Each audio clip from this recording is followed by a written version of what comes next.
देशाचे प्रधानमंत्री नरेंद्र मोदी यांच्या प्रधानमंत्री कार्यकाळास 12 वर्ष पूर्ण झाली. देशाचे पहिले प्रधानमंत्री पंडित जवाहरलाल नेहरू यांचा 4398 दिवस प्रधानमंत्री राहण्याचा विक्रम या निमित्त नरेंद्र मोदी यांनी मोडीस काढला असून या तपपूर्ती निमित्त देशभरात भाजप पदाधिकारी कार्यकर्ते यांच्याकडून विशेष पूजा होम हवन करून नरेंद्र मोदी यांना दीर्घ आयुष्य मिळावे अशी प्रार्थना केली जात आहे. भाजप ठाणे जिल्हा ग्रामीण वतीने हायवे दिवे येथील शिव मंदिरात माजी केंद्रीय राज्यमंत्री कपिल पाटील यांच्या शुभ हस्ते पूजा अभिषेक करण्यात आले.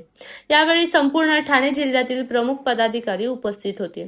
देशाचे पंतप्रधान नरेंद्र मोदी हे विश्वविख्यात लोकप्रिय प्रधानमंत्री म्हणून नावारूपाला आलेले आहेत.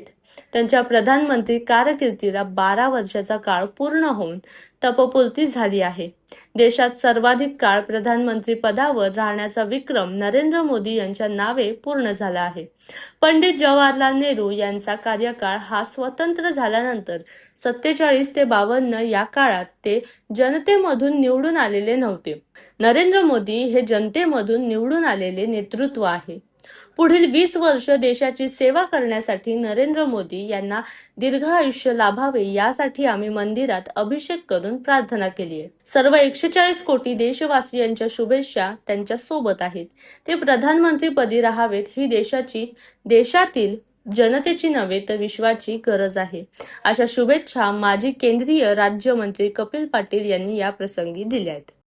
देशाचे प्रधानमंत्री आदरणीय नरेंद्र मोदीजी यांच्या प्रधानमंत्रीच्या कारकिर्दीला 12 वर्ष आज पूर्ण झाली आणि देशाला स्वातंत्र्य मिळाल्यापासून सगळ्यात जास्त काळखंड प्रधानमंत्री पदावर काम करण्याचा आदरणीय नरेंद्र मोदीजींच्या नावावर त्याचा विक्रम झालेला आहे.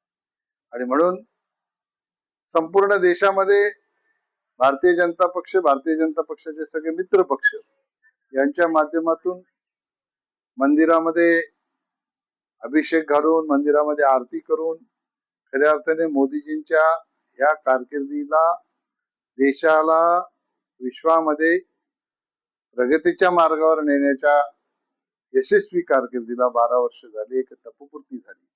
आणि म्हणून अशा प्रकारचे कार्यक्रम हे मंदिरामध्ये संपूर्ण देशामध्ये राबवले जात आहेत.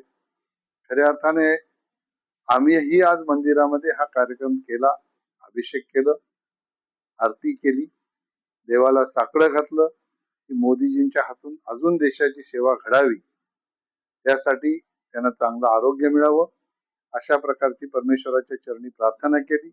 त्याचबरोबर 140 कोटी जनतेचा आशीर्वाद हा सतत मोदीजींच्या सोबत राहावा अशा प्रकारची ही परमेश्वराला आम्ही त्यांच्या चरणी नतमस्तक होऊन विनंती केली.